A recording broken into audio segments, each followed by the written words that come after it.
인사드리겠습니다. 안녕하세요.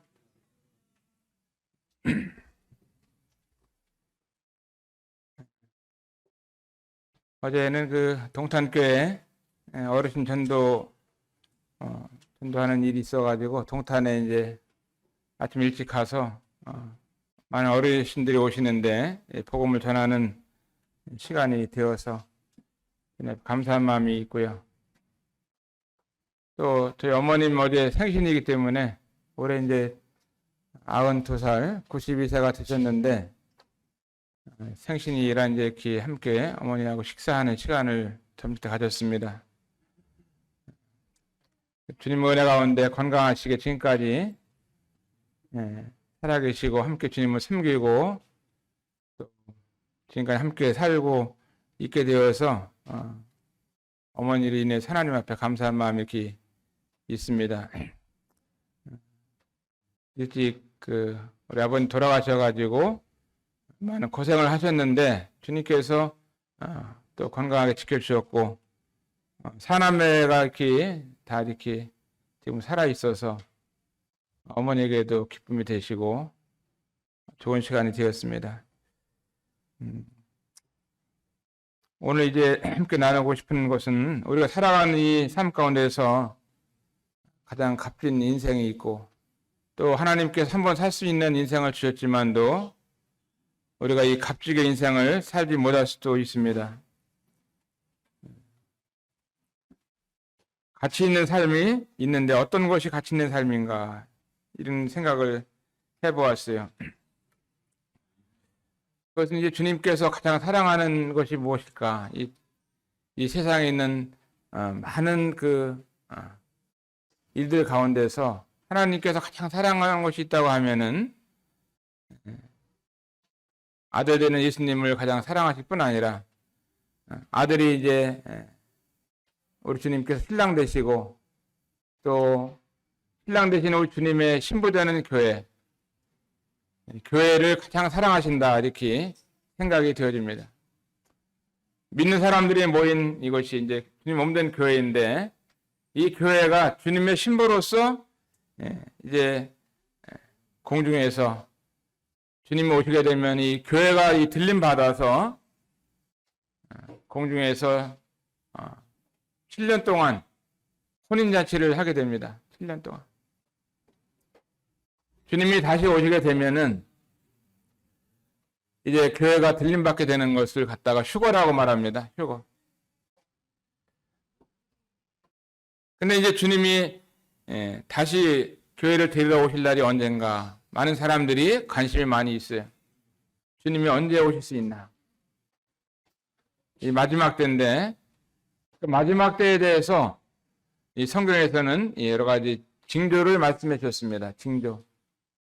이러이러한 일이 일어나면은 주님이 다시 오실 때가 됐다 하는 것을 말씀을 하고 계십니다. 디모데전서에 보면은 사람들은 자기를 사랑하고 근데 마지막 때의 징조 가운데 한 가지가 자기를 사랑하는 거예요. 자기를 사랑하고 또 돈을 사랑하고 또 자긍하고 교만하고 또 무례히 행하고 어떻게 보면은 오늘날 시대가 자기를 사랑하는 시대가 아닌가 이기적인 이와 같은 시대입니다. 어제 저녁 오늘 아침 이렇게 잠깐 네이버를 검색을 해보니까 이란과 이스라엘이 전쟁이 일어났다 이런 기사가 뜨더라고요. 이란과 이스라엘 굉장히 큰 전쟁이고 또 정말 전쟁이 일어날 수밖에 없는 이와 같은 여러 가지 종교적으로도 그렇고 또 지리적으로 그렇고 또 마음 가운데 깊은 여러 가지 서로 나라에 대한 이런 너무나 미운 마음들이 있기 때문에 보복을 하려고 하는 이런 것들이 있고 이런 처처의 기근과 지진이 있을 때 주님이 오심이 가깝다고 말씀하고 계시는 것입니다. 우리가 살고 있는 시대가 우리가 마지막 때에 살고 있는 거예요. 그러지 않아요? 가지 보면은 이 지구상에 있는 여러 나라에 갖고 있는 핵무기라든가 공해 문제라든가 지하자원의 문제, 고갈되는 문제라든가 여러 가지 이런 거 하나하나 보면은 마지막 때에 우리가 살고 있습니다. 그래서 우리들이 이제 가치 있는 인생을 살아야 되는데 주님을 사랑하고 또 주님의 교회를 사랑하고 또 주님의 그 일에 동역하면서 사는 것, 이것이 이제 어떻게 보면은 하나님 앞에서 가치 있는 인생을 사는 것이다, 이런 마음이 듭니다. 오늘 이제 말씀의 주제를 먼저 말씀을 드리면, 다음 주일날 이제 우리 교회 국내 선교 후원회에서 여러 이사님들과 또 회장님이 오시고, 그래서 한국 교회의 여러 그 소식들을 우리에게 알려주면서 주님이 그렇게 사랑하시는 이 몸된 교회와 이 교회 일꾼들이 어떻게 살아가는지 이와 같은 소식을 들려주고 간증을 들려주고 또 영상을 보여주면서 조금 주님을 섬길 수 있는 이 시간을 값지게 우리가 살아야 되지 않냐 하는 이런 것을 우리가 함께 깨달으면서 기도하고 동역할 수 있는 이런 시간이 되면은 좋겠다는 마음이 들면서 오늘 말씀의 주제는 국내 선교와 우리의 동역이다 하는 이런 말씀을 먼저 말씀을 간단히 드리겠습니다. 마태복음 25장 40절에 보면은 이런 말씀이 있습니다. 너희가 여기 내 형제 중에 지극히 작은 자 하나에게 한 것이 곧 내게 한 것이니라. 한번 열어보겠습니다. 마태복음 25장 40절. 임금이 대답하여 가라사대 내가 진실로 너에게 이르노니 너희가 여기 내 형제 중에 지극히 작은 자 하나에게 한 것이 곧 내게 한 것이니라. 지극히 작은 자 하나에게 한 것이, 내 형제 중에 지극히 작은 자 하나에게 한 것이 내게 한 것이다. 우리가 주님을 섬긴다고 하는 것이 주님의 형제들에게 또 주님을 믿는 자매들에게 주님 몸된 이 교회를 섬기는 것이 주님을 잘 섬기는 것입니다. 주님은 이 교회를 너무나 사랑하시기 때문에 교회를 위해서 자신의 목숨을 버리셨기 때문에 이 교회 생활이 굉장히 중요한 거예요. 이 국내 선교의 역사를 보게 되면은 제가 1958년도에 이 세상에 태어났어요. 58년도 태어나서 67년 이렇게 이제 세월이 지났습니다. 그런데 한국 모임에 한국에 이런 그 복음이 들어오게 될 때, 그 시간대에 이제 이렇게 복음이 들어왔는데, 1959년 2월 27일 날,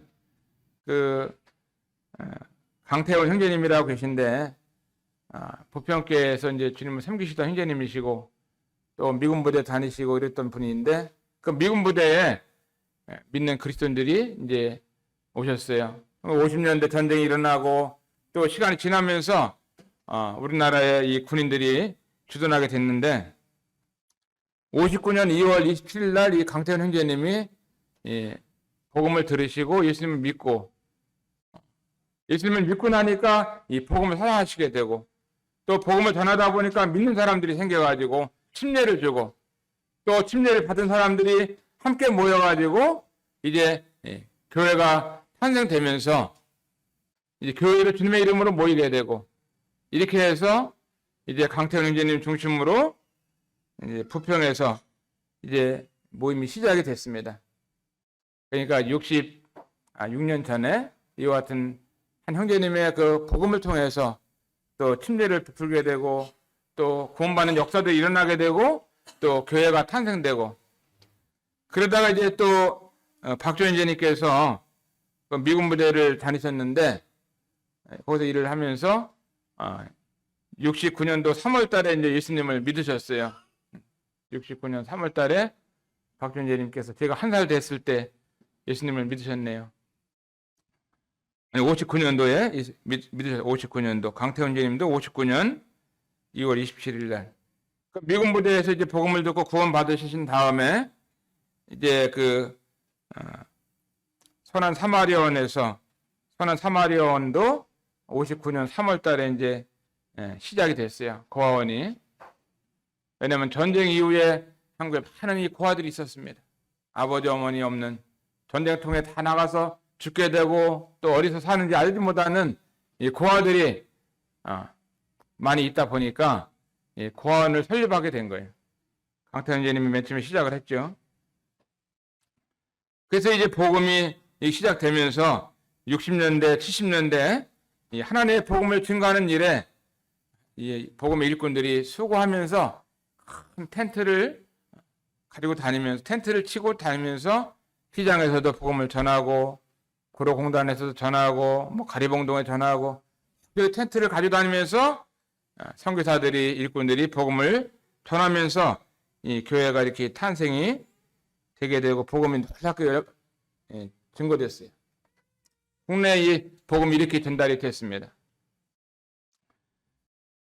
우리가 존경하는 이제 선교사님이 제임스 선교사님이신데, 그 선교사님께서 아일랜드에서 1962년도 5월 달에 하나님의 복음을 전하기 위해서 이 대한민국에 오셨어요.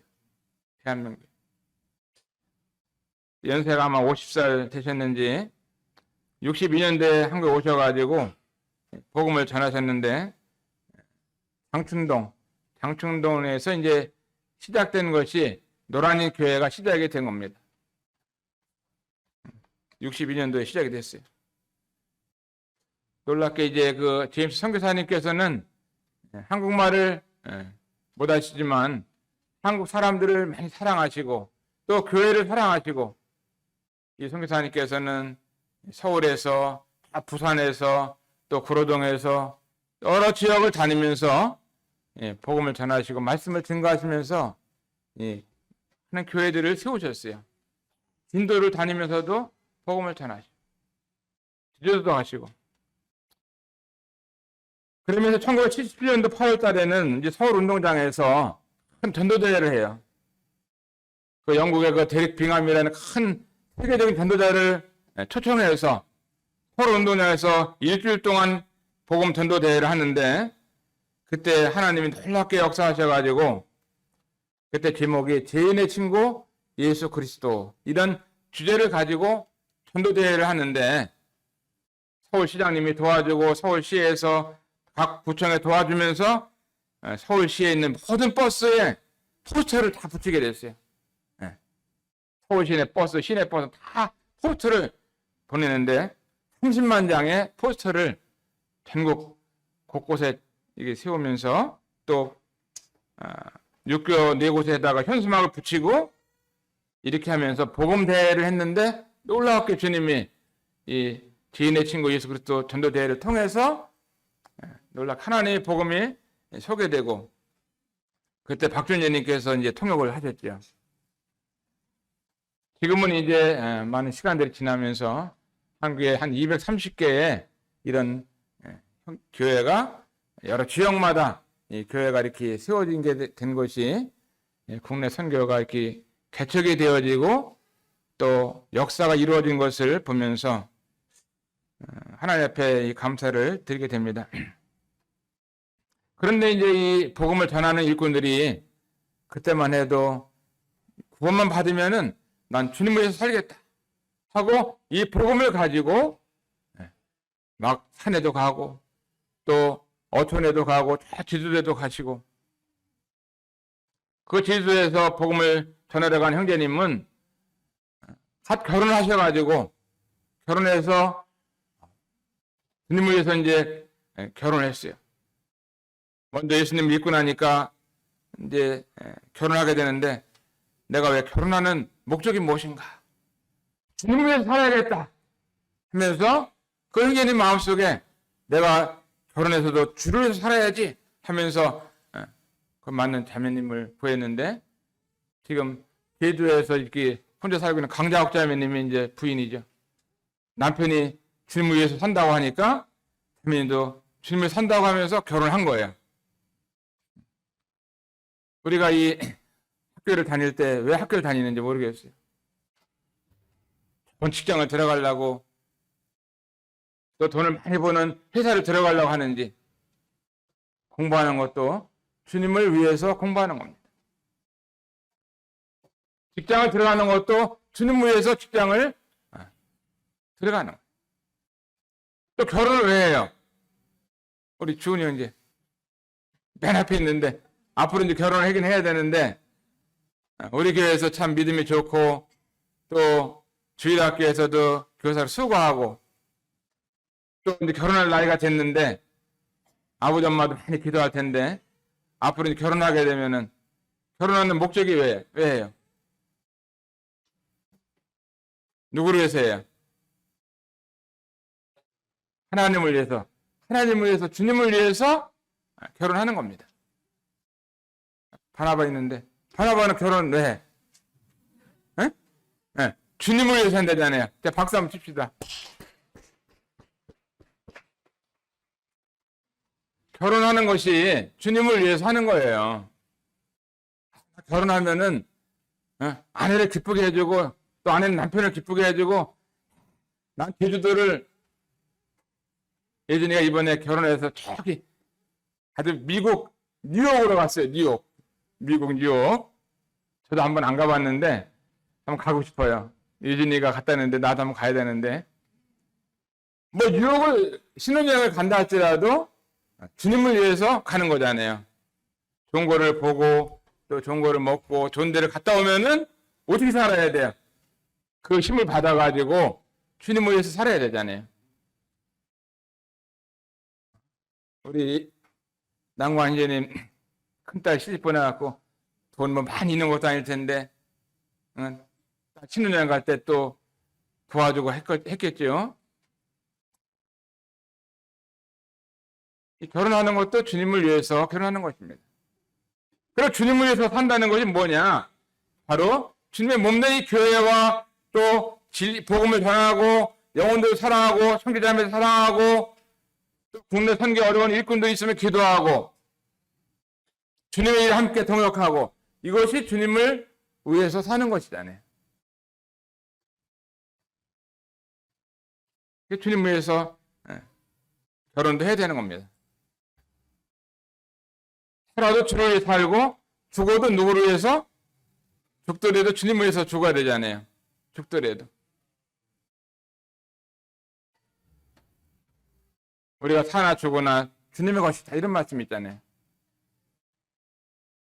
병들어도 주님을 위해서 병드는 사람들이 있는 거예요. 내가 잘못해서 병이 될 수 있지만 주님을 섬기다가 잘못돼서 병이 들게 되면은 같이 있는 거잖아요. 우리 아내가 이제 병이 들어서 충청북도 괴산에 이제 요양병원에 있는데 제가 볼 때 우리 아내는 주님 섬기다가 병들은 것 같아요. 주님 섬기다가.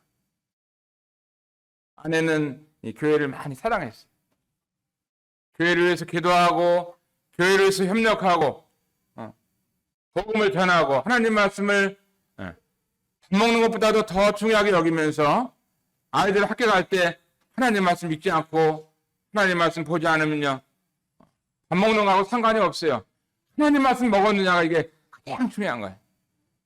저녁 때도 뭐 숙제했냐 공부했냐 이게 아니라 같이 모여서 얘들아 하나님 앞 찬송 부르고 기도하고 말씀 봐야지 밥 먹었냐 이거보다는 항상 하나님 말씀을 중심으로 자녀들을 같이 모아서 방에서 그냥 뭐 게임하고 있으면 얼른 나와 하고서 나올 때까지 이제 엄마가 이렇게 그렇게 아이들을 하나님 말씀으로 기르고 이러는 가운데 이제 병이 들었는데 우리 아내의 병든 것을 보면은 주님을 섬기다가 이 병드는 것은 가치가 있잖아요. 가치. 내가 맨날 뭐 잘못해가지고 마약이나 먹고 술이나 먹고 다니면서 그냥 세상적으로 향락을 즐기다가 병들었다고 하면은 하나님께서 보실 때 어떻게 했어요? 아주 의미가 없잖아요. 근데 이제 아까 이제 그 제주도 얘기를 하다가 다른 곳으로 갔는데 그 자매니까 그 김은현재님은 제주도로 갈 때 이제 그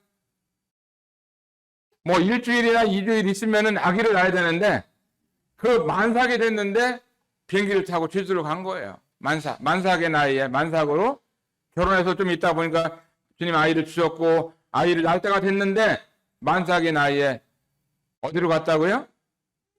제주도로 갔어. 제주도. 제주도 누가 있는 것도 아니에요. 방 얻어놓은 것도 아니고. 그렇게 주를 위해서 이 제주도로 가서 복음을 전하고 어떤 성도님 얘기를 들어보니까 밥 먹는 날보다는 굶는 날이 더 많았다 하더라고요. 가끔 그 집에 놀러 가면은 감자 수제비 같은 거 그거 감자 수제비만 주더라는 거예요. 그러니까 이제 사는 것이 굉장히 어렵잖아요. 그때만 해도 한국의 모임들이 그렇게 많지 않았고 누가 뭐 제주도로 가든 이런 데 이렇게 많은 관심이 있는 게 아니라 다 자기 살기도 바쁘기 때문에 아주 어렵고 힘들게 지냈기 때문에 남을 생각한다고 하는 것이 참 적은 거예요. 가끔 일꾼들이 가서 방문하고 오면은 주머니 있는 거 좀 도와주고 그 정도지. 그때만 해도 국내 선교 후원회라든가 뭐 열린교 선교 후원회 이런 거 없었어요. 어떻게 보면 그때 이런 것들이 제일 먼저 오래전에 생겼어야 되는데도 이와 같은 생기지 아니하고 힘이 없었습니다. 그 형제님도 이제 이 복음을 전하고 교회를 개척하고 잘 주님을 섬기다가 보니까 병 들어가지고 돌아가신 지가 벌써 오랜 시간이 되어서 자매님이 혼자 살고 있잖아요. 자매님. 혼자 살고 있는 분들을 또 홀사모라고 이렇게 부르고 있는데 홀사모, 홀로 사는 사역자의 아내들. 주님의 교회를 섬기고 복음을 전하다가 개척하다가 자기 몸이 병들어서 죽게 돼가지고 이제 남편들이 혼자 다른 나라 가셨고 부인들은 혼자 남았어요. 그분들이 홀사모, 홀로 사는 사역자들의 아내다 해갖고 제가 이 홀사모를 섬기고 있어요. 하나님이 저희한테 세상에서는 많은 어떤 명칭도 없고 많이 그러는데 주님을 섬기다 보니까 제가 명칭이 얼마나 많은지 몰라요. 홀사모, 홀로 사는 사역자들이 이러니까 홀사모 회장이 누구냐 하면 누구예요? 이 회장인데도 월급도 안 나온다고. 활동비도 없어요. 다 이 홀사모는 혼자 사시는 분들 뭐 데리고 다니면서 뭐 여행도 시켜주고 또 때면 고구마도 보내주고 떡도 보내주고 그렇게 하는데 주님 섬기기 때문에 이런 일을 하는 거죠. 제가 이제 하는 일 가운데 한 가지가 또 국내 선교 후원에 이 일을 같이 여러 일꾼들과 함께 하고 있습니다. 이 일은 여러 지역의 어려운 교회들을 다니면서 도와주고 하는데 온양온천교회를 갔을 때 그런 일이 있었어요. 온양온천교회를 가니까 뭐 한 10명, 한 15명 정도 모이는데 노인들이 모이는데 그 예배당 사글제로 살다가 이제 조그만 땅을 산 거예요. 샀는데 우리가 갔을 때 보니까 예배당이 아주 그냥 뭐 강대상도 없고 뭐 바닥도 다 장판 다 찢어지고 전기불은 꺼벅꺼벅 하는데 그거를 수리하고 있더라고요. 뭐 돈 조금 있으면 하고 없으면 또 안 하고 이런 걸 보고 있다가 이제 소식을 알려가지고 예배당 수리하는 리모델링 하는 것을 돕기로 해가지고 하는데 그 1층에서 2층 올라가는데 계단이 너무나 높아갖고 그 노인들이 그 계단을 이제 밥 먹으러 올라갈 때 되면은 이게 손으로 자꾸 이렇게 쥐어서 가더라고요. 이와 같은 예배당을 이제 수리하는 일을 하는데 주님이 도우셔가지고 여러 지역교회에서 여러 성도들이 마음을 같이 해가지고 예배당을 깨끗하게 수리해 주니까 얼마나 좋아하는지 몰라요. 강원도 동해교회 같은 이 교회들 보면은 동해 사역하는 형제님이 김만혜 형제님이신데 교회가 어렵죠. 동해바다는 좋은데 동해교회는 아주 빈약한 거예요. 개척이 된데도 연약한 가운데 있는 거예요.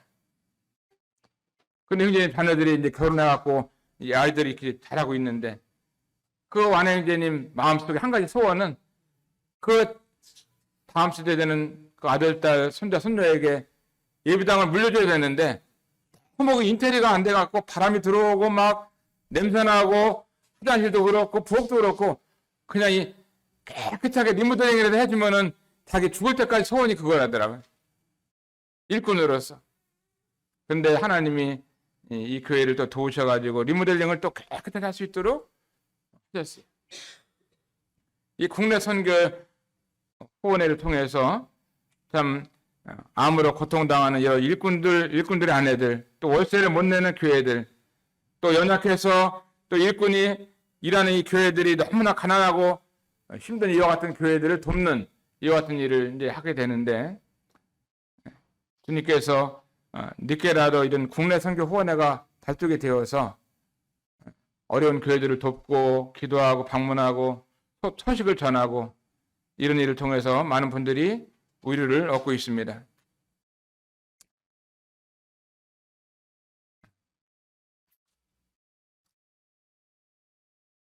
그 국내 여러 돌아가신 형제님들 보면은 젊은 날 30대에 돌아가신 분도 있어갖고 그분이 돌아가면서 자매님은 그 딸을 셋을 기르는데 30대 혼자 되셔가지고 지금까지 그 자녀들을 기르면서 살았던 이런 일꾼들도 계십니다. 평택에서 사역하시던 우리 임정빈 형제님 같은 경우는 우리 중학교 다닐 때 이제 성경 선생님이시고 그러셨는데 평택에 교회를 개척하시고 주님 섬기는데 어렵잖아요. 어려운 가운데서도 아들이 휴가 나오는 날 기차에 또 사고를 당해갖고 또 아들이 먼저 떠났어요. 딸도 떠나고 남편도 또 떠나고 하면서 90 넘은 이제 할머니 혼자 살고 계시는데 아주 어렵게 사는 거죠. 혼자 있으면 어렵잖아요. 저도 요새 이제 혼자 있어요. 집에 가도 아내도 없고 그냥 아내가 병원에 있어가지고 집에 가서 그냥 혼자 있다 보니까 혼자 있는 사람들이 참 얼마나 힘들을까 이 생각 들더라고요. 우리 아내가 이제 건강이 회복되어서 나와야 되는데 혼자 산다고 하는 것이 여러 가지 힘들고 어려운 것이죠.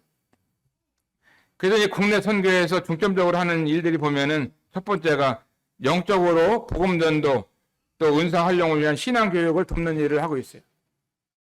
영적인 일을 우리가 해야 되잖아요.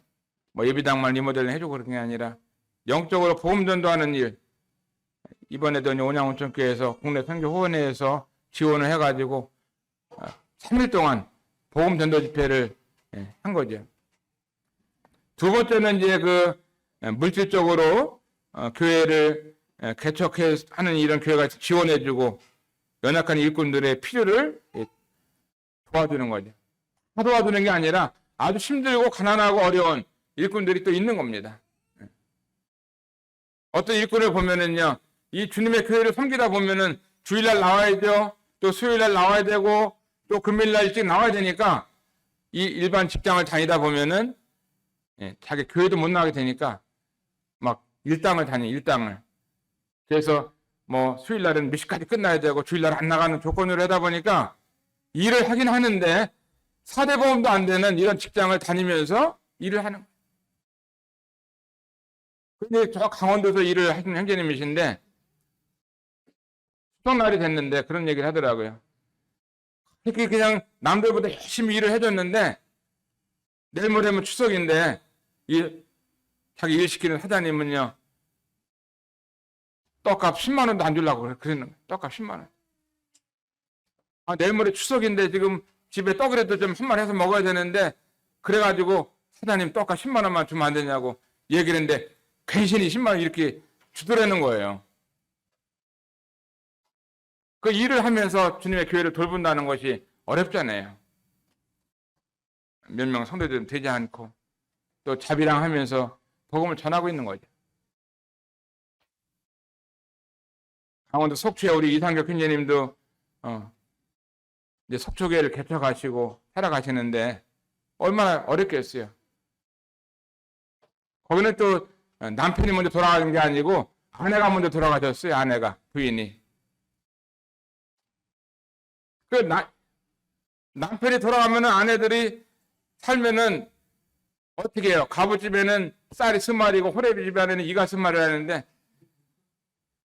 남자들이 혼자 산다는 거 생각을 해보세요. 뭐 제대로 빨래를 하겠어요? 밥을 해 먹겠어요? 뭐 반찬 할 줄 알겠어요? 평생을 부인이 해주다가 먼저 돌아가시게 되면은 부인 돌아가면 남자들은 진짜 냄새 나가지고 가까이 오지도 않으려고 그런다고. 우리 형제님들 아내들한테 잘 좀 해주셔가지고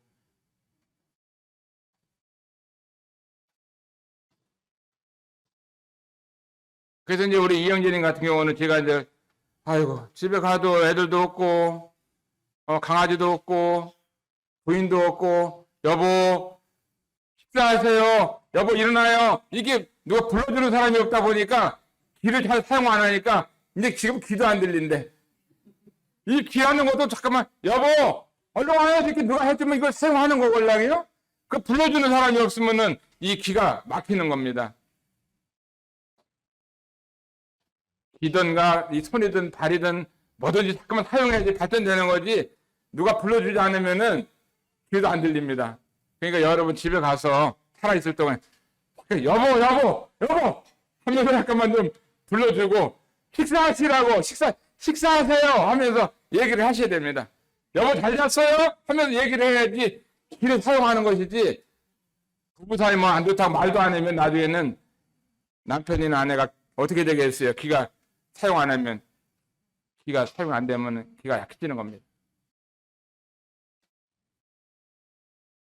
요새는 이제 뭐 좀 아픈 병원을 가기 때문에 금방 죽지는 않잖아요. 오래 살게 됩니다. 그 다음에 국내 선교에서 중점적으로 하는 것이 다음 세대의 신앙을 돕는 일을 하고 있습니다. 교육 세미나나 개척, 목회 사역 이와 같은 일에 다음 세대가 더 중요하잖아요. 우리가 언젠가 이 땅을 떠나게 되면 그 다음 세대가 주님의 교회를 또 이끌어 가야 되고 섬겨야 되기 때문에 다음 세대를 돕는 것이 굉장히 중요한 것입니다. 그 다음에 이제 다섯 번째는 이 사역자들을 위로하는 일을 국내 선교 후원회에서 이렇게 하는 거예요. 그리고 여섯 번째는 그 지역의 여러 가지 소식들과 아름다운 섬김이 있으면은 이와 같은 것을 소개하면서 국내 선교 후원회에서 이런 일을 하게 됩니다. 이와 같은 일에 있어서 중요한 것이 있다고 하면 우리 성도님들이 이와 같은 소식을 알고 아름다운 동역이 필요하다 하는 것입니다. 아름다운 동역.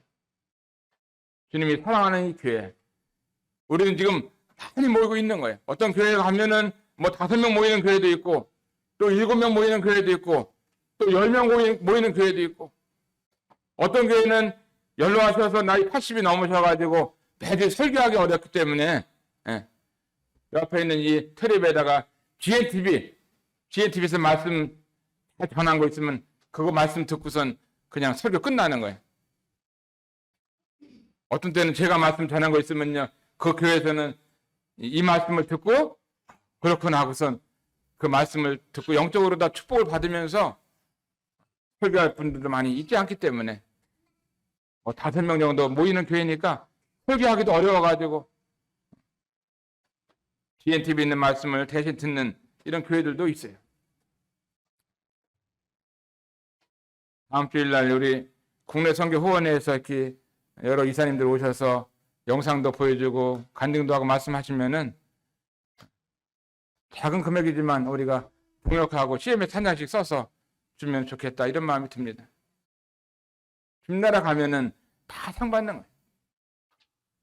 제가 또 이 함께 국내 선교 후원회를 함께 섬기면서 먼저 우리 교회가 본이 되고 또 우리 교회 성도님들이 본이 돼야지 다른 데 가서도 이와 같은 일을 할 수 있는 것이지 우리가 하지 않으면서 다른 사람한테 하라고 얘기하기는 어렵죠. 우리 마태복음 6장 33절 말씀 보겠습니다. 마태복음 6장 33절. 너희는 먼저 그의 나라와 그의 의를 구하라. 그리하면 이 모든 것을 너희에게 더하시리라. 그러므로 내일 일에 대해서 염려하지 말라. 내일 일은 내일 염려할 것이요 한 날 괴로움은 그날에 족하니라. 여기 주님께서 중요한 말씀을 하셨습니다. 너희는 먼저 그 나라와 그 일을 구하라. 우리가 먼저 할 일이 있고 나중에 할 일이 있는 거예요. 근데 주님께서 말씀하시기를 먼저 그 나라와 그 일을 구하라. 그리하면 그렇게 살면 이 모든 것을 너희에게 더하신다. 이건 약속의 말씀이에요. 그렇게 살면 주님이 모든 것을 더해 주신다고 말씀하십니다. 어떻게 보면 우리 생각과 다른 것이죠. 우리는 그냥 아껴 쓰고 그냥 뭐 이렇게 절약하면은 다 잘 될 것 같지만 그게 아니에요. 한 번에 다 날아가는 수도 있어요. 한 번에. 윌리엄 맥도날드 형제님이 계신데 아주 존경받는 모임 안에서 전 세계적으로 존경받는 형제님 가운데 한 분이 윌리엄 맥도날드 형제님이십니다. 그는 미국에서 아주 인류대학을 수석으로 공부하신 이와 같은 훌륭하신 분이에요. 근데 그 형제님께서 성경에 나오는 약속이 몇 가지나 있냐 이거를 알아냈어요. 성경에 약속이 몇 가지나 있는지. 우리 권호 이제 성경에 약속이 몇 가지나 있을까? 하나님이 우리에게 주신 약속 몇 가지나 될 것 같아요? 대충. 아니 대충 몇 가지 정도 될까?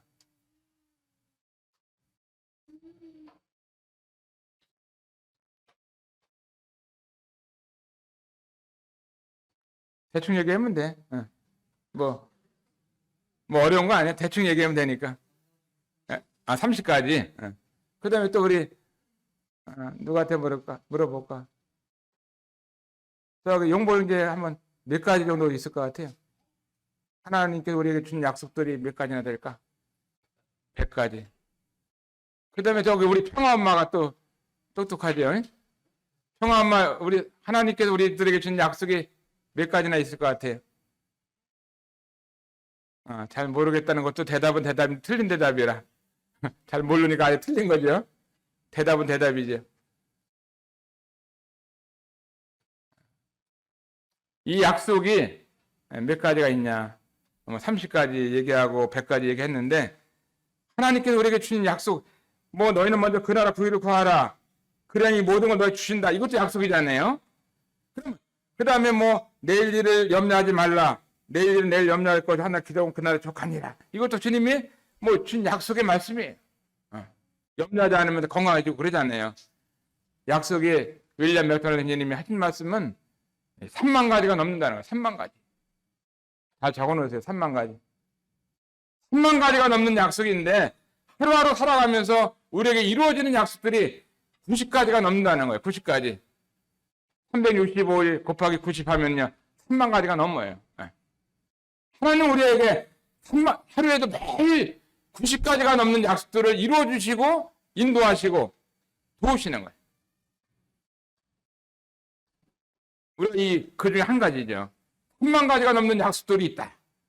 그거는 제가 30가지라 그랬는데 거기다가 동그라미를 몇 개를 더 붙여야 되냐면 3개를 더 붙여야 된다. 300, 3천, 3만. 동그라미 3개를 더 붙여야 되죠. 3만 가지가 넘는 약속을 하나님은 우리에게 해주셨어요. 얼마나 감사해. 그 3만 가지 넘는 약속을 받은 우리들이 이 땅을 살아갈 때에 하나님의 큰 복을 해마다 살고 있는 것입니다.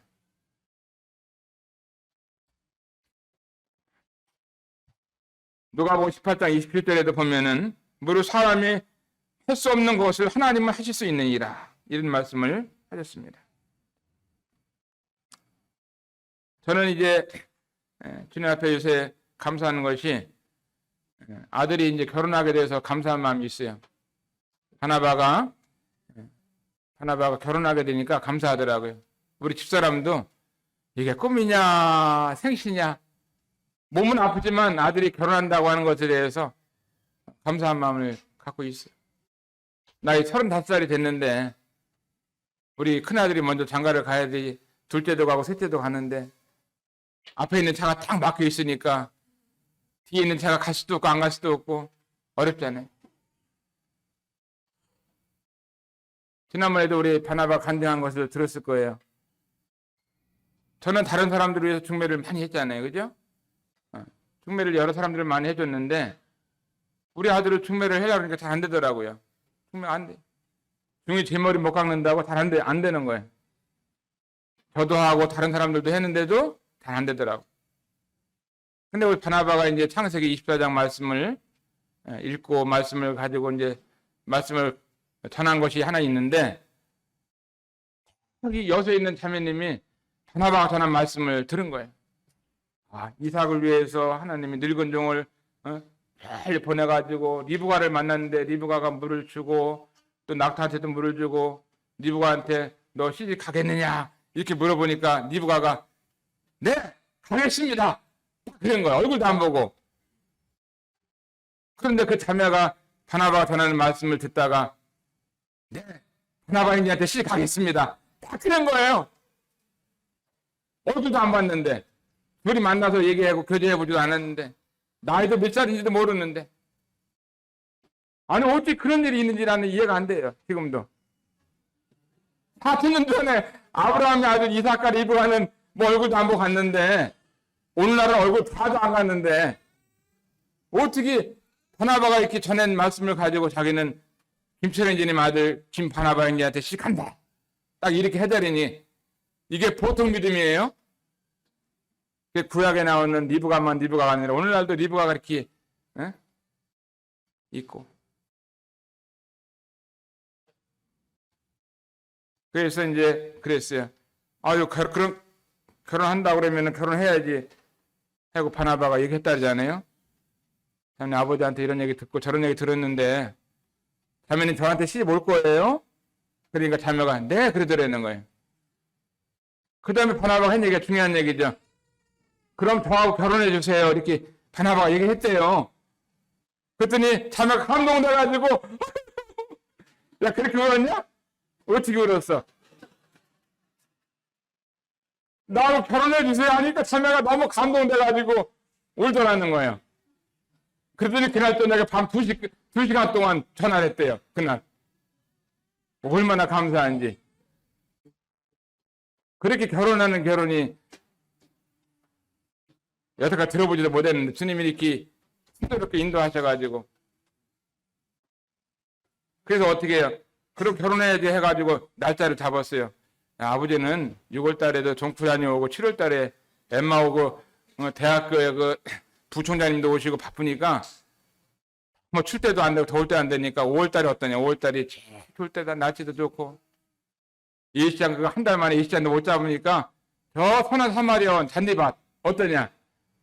나는 괜찮은데요. 그 아들 결혼하면서 아이들 혼자 되는 아이들 아버지 엄마 없는 아이들 밥 좀 해주면서 결혼하면 얼마 좋냐. 어? 그랬더니 그럼 자매한테 물어봐가지고 자매도 좋다고만 하고 싫다 그러면 딴 데서 해야 되니까 자매가 탁 전화하니까 저는요 그 아들을 밥 해주고 또 결혼하는 거 얼마나 좋은지 몰라요. 저는 다 좋아요. 잔디밭도 괜찮고 다 좋아요. 그러더라는 거예요. 그래서 5월 25일 날 선한 사마리아원 잔디밭. 이게 바나바가 결혼하는 야외 결혼식장이에요. 얼마나 좋아요. 방을 얻으러 다니는데 방 어떤 거 얻어야 되냐. 엄마는 뭐 아파트를 얻으러 다니고 막 그러는 거예요. 아파트가 한 대 앞에 있는 아파트 보니까 3억씩이게 3억. 전세가 3억이더라고요. 이 금강 아파트 이런 데 보니까 늘 푸른 아파트 3억. 없으면 대출 받아야 되는데 3억 대출 받으면 얼마씩 나가요. 생활을 해야 되는데. 여기도 다니고 다니다 보니까 방을 딱 봤는데 문만 딱 열으면 예비당이 보이는데 바로 예비당 뒤에 요 3층 여기가 신혼방이라 방 2칸짜리. 주님이 이렇게 인도하셨어요.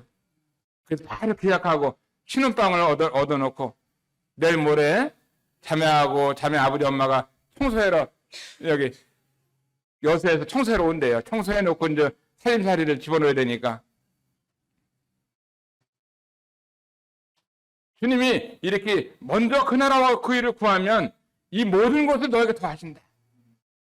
저는 이제 우리 장로님들, 집사님들하고 같이 보면서 교회 이제 헌금이 부족하면 안 되고 우리가 주님을 섬긴데 맨날 교회 재정이 모자라가지고 주님 일을 해야 되는데 하지 못하면 안 되잖아요. 이 교회 재정이 너무 많아도 어렵지만 너무 없어도 어렵잖아요.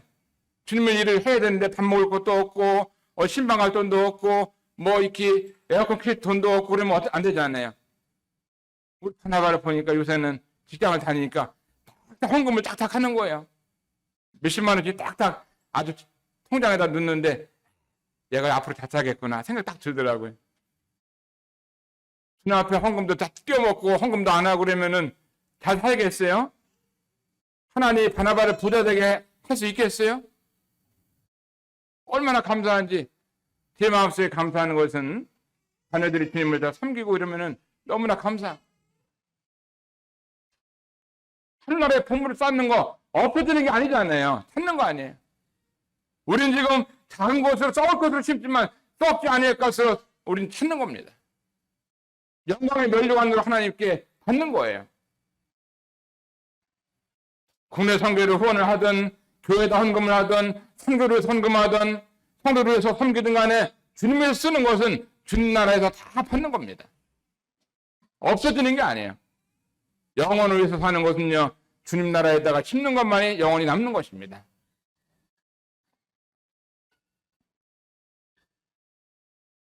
아내가 이제 그 충청북도 괴산에 있는데 날마다 전화를 해요. 오늘은 어떻게 지냈느냐고 전화를 하면은 오늘은 힘이 없었고 또 아프기도 하고 그렇다고. 근데 어제 전화하니까 여보 오늘은 어떻게 지냈냐고. 오늘은 글쎄요 말이야 아픈 거를 그러면은 아픈 게 100이라고 그러면은 1부터 100까지 중에서 얼마큼 아픈 건지 얘기해봐 했더니 오늘은 뭐 하나도 안 아팠네. 오늘은 하나도 아프지 않으니까 오늘은 100이 아니라 뭐 제로에서 가깝다는 거죠. 아프지 않다는 거예요. 감사하다. 아프지 않은 것도 그 암들이 하나씩 죽는가 보다. 그러면 좀 암은 많이 줄어들었냐고 물어봐요. 그게 많이 줄어들었다고 또 얘기하는 거예요. 아내가 지금 병원에 있으면서 많은 분들이 기도하잖아요. 본인도 기도하고 또 여러 가족들이 기도하고 손들이 기도하고 알고 있는 분들이 많이 기도한다는 하는 것을 알고 있어요. 하나님이 이렇게 하나씩 하나씩 고쳐주는 것을 보면서 주님 앞에 감사한 마음이 있더라고요. 내일 모레는 또 이제 항암세를 맞으러 오게 되는데 주님께서 이제 이번에 맞는 항암을 통해서 깨끗하게 나았으면 좋겠다 이런 마음이 들더라고요. 갈라디아서 2장 20절에 보면은 내가 그리스도와 함께 십자가에 못 박혔나니 그런즉 이제는 내가 산 것이 아니요 오직 내 안에 그리스도께서 사신 것이라. 이제 내가 육체 가운데 사는 것은 나를 사랑하사 나를 위하여 자기 몸을 버리신 하나님의 아들을 믿는 믿음 안에서 사는 것이에요. 믿음으로 사는 거예요. 믿음으로. 로마서 8장 28절에 보면은 우리가 알거니와 하나님을 사랑하는 자 곧 그 뜻대로 부르심을 입은 자들에게는 모든 것이 합력하여 선을 이루느니라. 모든 것이 합력하여 선을 이룬다. 이것은 진리의 말씀이시죠. 하나님을 사랑하는 자 그 뜻대로 부르심을 입은 자들에게는 모든 것이 합력하여 선을 이룬다. 이 말씀은 주님이 약속의 말씀이십니다. 저나 여러분에게 일어나는 여러 가지 일들이 있지요. 어려운 일들이 있고 정말 내가 감당하기 힘든 일들이 있고 또 몸이 아프기도 하고 또 재정적으로 압박을 당하는 경우도 있고 여러 가지 어려운 일이 있다 할지라도 하나님께서는 말씀하시기를 하나님을 사랑하는 자 그 뜻대로 부르심을 입은 자들에게는 모든 것이 합력하여 선을 이룬다. 얼마나 감사한지 여러분들에게도 모든 것을 합력해서 선을 이루시는 하나님의 약속을 붙잡고 나에게 있는 여러 가지 어렵고 힘든 일이 있다 할지라도 하나님은 선을 이루시는구나. 하나님은 나에게 선을 이루시기 위해서 이런 어려움도 주셨나 보다 하고 믿음으로 말하시고 믿음으로 생각하셔야 됩니다. 오늘도 조암 수정교회와 또 함께 축구 경기를 하게 되는데 우리 형제님들 또 힘내서 차고 지면은 어떻게 된 거예요? 지면은 힘을 내서 안 찬 거고 또 이기면은 힘내서 열심히 찬 거고 그러겠죠? 여하간 주님 은혜 가운데서 우리 성도님들이 하나님의 은혜 가운데서 강건하시고 정말 남은 생에 우리가 주님을 살다가 가야 되니까 정말 이 국내 선교와 우리의 동역 이런 부분에서도 우리가 알고 또 기도하고 동역할 수 있는 부분이 있으면 함께 하면은 그 나라에 가서 주님 앞에 많은 상급이 있다고 믿어집니다. 다음 주일날 우리가 오시는 분들을 위해서 간단히 미리 설명을 해드렸고 말씀을 드렸습니다. 감사합니다.